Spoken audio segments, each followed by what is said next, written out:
Muito bom dia, boa tarde ou boa noite. Marcelo Paes Barreto, de Guarapari, Espírito Santo.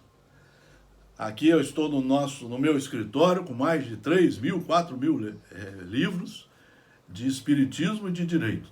Sempre livros espíritas seguros, seguindo a pureza doutrinária, e no direito, seguindo a pureza do direito. Na verdade, se nós seguíssemos a pureza do direito, nós não teríamos aí muita coisa que nós estamos vendo na nossa sociedade. Hoje eu quero falar sobre os políticos de um modo geral, porque a situação que estamos vendo é muito triste. Então nós vamos falar um pouco sobre isso. Política é a arte de fazer o bem, de administrar as coisas que são comuns a todos nós, as coisas de Deus. Então política envolve muito estudo, muita honestidade, pura honestidade, probidade, boas intenções, bom senso. Vamos pegar aqui o nosso querido filósofo Jean-Jacques Rousseau e vamos ver o que ele falava dos políticos. Prestem atenção, meus amigos e minhas amigas. Amanhã o seu filho é um político. Se ele é um médico, está administrando uma clínica ou o consultório dele, isso é política. Se ele fizer do consultório dele querer seduzir as mulheres, aí ele está fazendo a política errada, desonesta, antiética, antirrespeitadora, não é? Então todos somos políticos. Se os políticos fossem menos iludidos pela sua ambição, veriam como é impossível que uma instituição, qualquer que seja, possa viver segundo o seu próprio espírito, se não for guiada segundo a lei do dever. A lei do dever. Aonde é que está a lei do dever? Em Moisés, em Jesus Cristo, através de Mateus, Marcos, Lucas e João. Para os espíritas, a lei do dever está nas 5 obras básicas que deveriam saber na ponta da língua.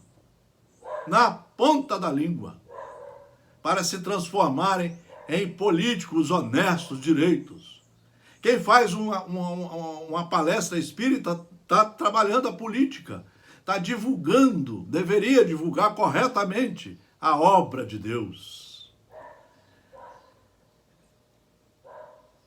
Vejam vocês, se os políticos fossem menos iludidos pela sua ambição, veriam como é impossível que uma instituição, qualquer que seja, possa viver segundo o seu próprio espírito, se não for guiada segundo a lei do dever. Saberiam que a maior força da autoridade pública está no coração do cidadão e que nada pode suprir aos costumes pela conservação do governo.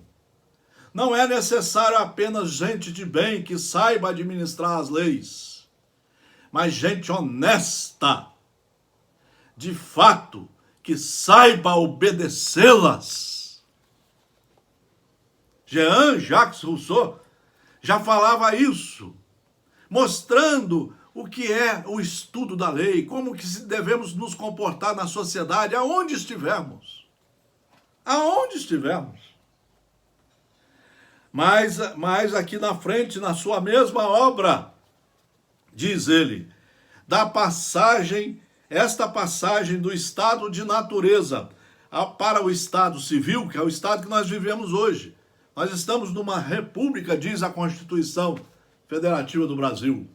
A República Federativa do Brasil, formada pela união indissolúvel dos estados e dos municípios e do Distrito Federal, constitui-se em Estado democrático de direito e tem como fundamentos a dignidade da pessoa humana, a soberania, a cidadania, os valores sociais, o pluralismo político.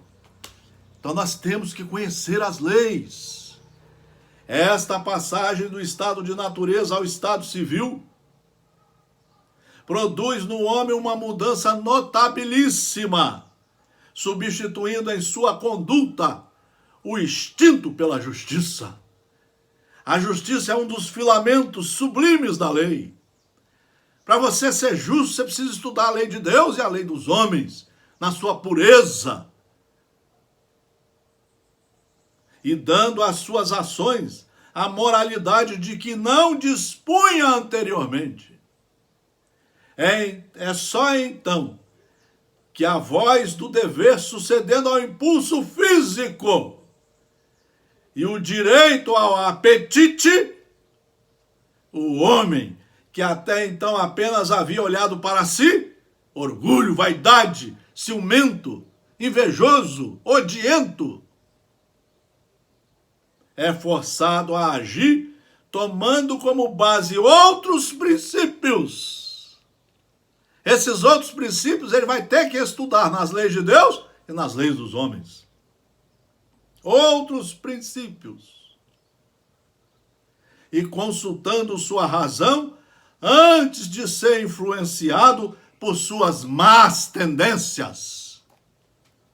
É a lavagem do coração, é a lavagem, é a higiene da alma que nós precisamos aprender a fazer. Nós não sabemos ainda fazer. Tem gente que saiu da polícia militar, está na reserva e quer bater nos outros. Quer andar a cavalo para passar por cima das pessoas, para pisar nas pessoas, para agredi-las. Assim também temos delegados, juízes, professores, chefes de família, homens batendo nas mulheres, agredindo-as. É porque não estudaram, não se reformaram e não sabem a responsabilidade que tem na sociedade que estamos vivendo. Dizia Jean-Jacques Rousseau, se ele estudar, se ele for um homem e uma mulher séria, seus sentimentos se enobrecerão. Jesus falava sobre isso, o maior jurista que veio à Terra. Os seus sentimentos estarão enobrecidos pelos seus próprios estudos, pela sua própria reforma íntima, pela sua renovação, enquadrando-se na lei de Deus e na lei dos homens. A lei dos homens geralmente copia a lei de Deus. Veja a Constituição, veja o Código Civil, o Estatuto do Idoso, da criança, do adolescente. Nós procuramos copiar os ensinamentos de Deus ali. Seus sentimentos se enobrecem, sua alma inteira se eleva a tal ponto que, se os abusos dessa nova condição não o degradassem frequentemente abaixo daquela de onde saiu, deveria bem dizer incessantemente o instante feliz que o arrancou dela para sempre e que de um animal estúpido e limitado fez um ser inteligente, um homem de verdade. É esse homem que Diógenes procurava quando queria a luz do sol. É esse homem que Jean-Jacques Rousseau mostra para nós. Mas para chegarmos a esse homem, a essa mulher, nós precisamos ter educação nas famílias, em casa. Precisamos ter educação na escola. Precisamos ensinar o Evangelho de Jesus a todos, independente de religião. Independente de religião. Nesse livro fabuloso de Dr. João Batista Erkenhoff, meu professor, um dos homens mais estudiosos e crentes que eu já vi nesta vida, os novos pecados capitais. Ele aqui fala sobre a luxúria, sobre a inveja, e eu vou ler uma frase dele no final do livro. Será, se nós reformarmos esse mundo, será um mundo que desencorajará a inveja, por meio da partilha, da solidariedade e da aceitação das diferenças sociais e individuais. Será um mundo que romperá com padrões decretados de beleza, virtude e saber, eliminando na raiz o complexo de inferioridade de pessoas, povos e raças. Manifestação contemporânea do pecado capital da inveja. Será um mundo que se construirá sobre o signo da generosidade, da fraternidade e da comunhão, enriquecido por valores espirituais. Não será um mundo regido pelo tacão do materialismo que é a versão moderna do pecado capital da avareza. Professor João Batista Erkenhoff, meu professor, há 54 anos atrás. Um homem que está atualizadíssimo. Ele escreve aqui o que Kardec escreve na Gênese.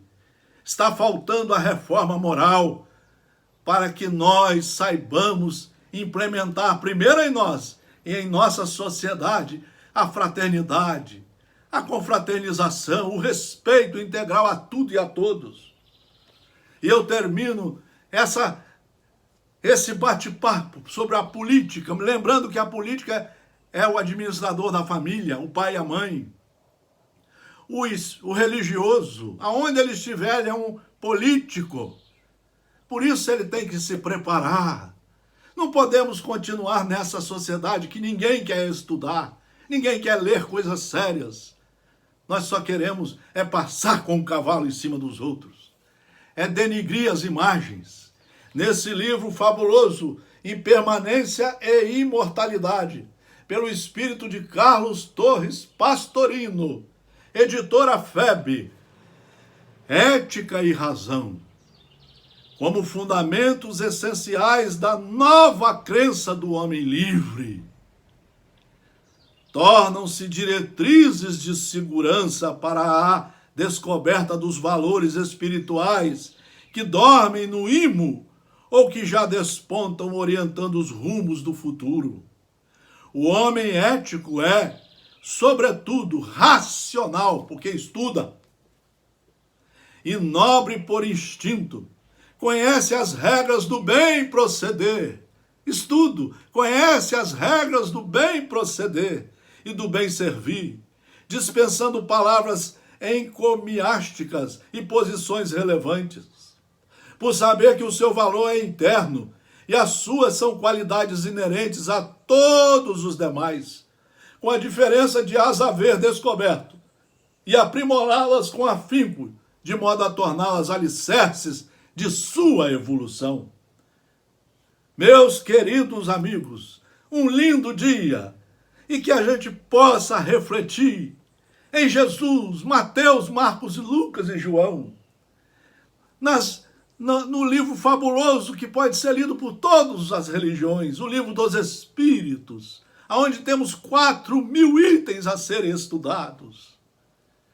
Nesses livros fabulosos de Jean-Jacques Rousseau, do professor João Batista Erkenhoff, e nas leis que estão vigentes em nossa organização democrática, em nosso Estado democrático de direito.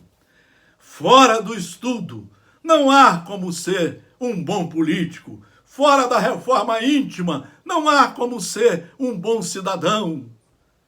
Fora de seguir e de enobrecer as nossas potencialidades, nos estudos das leis de Deus e das leis vigentes, não há outro caminho.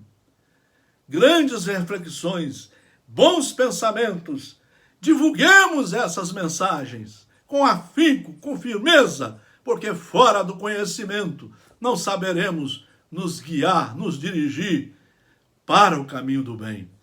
Grande abraço, Marcelo Paes Barreto, de Guarapari, Cidade Saúde, do Estado do Espírito Santo.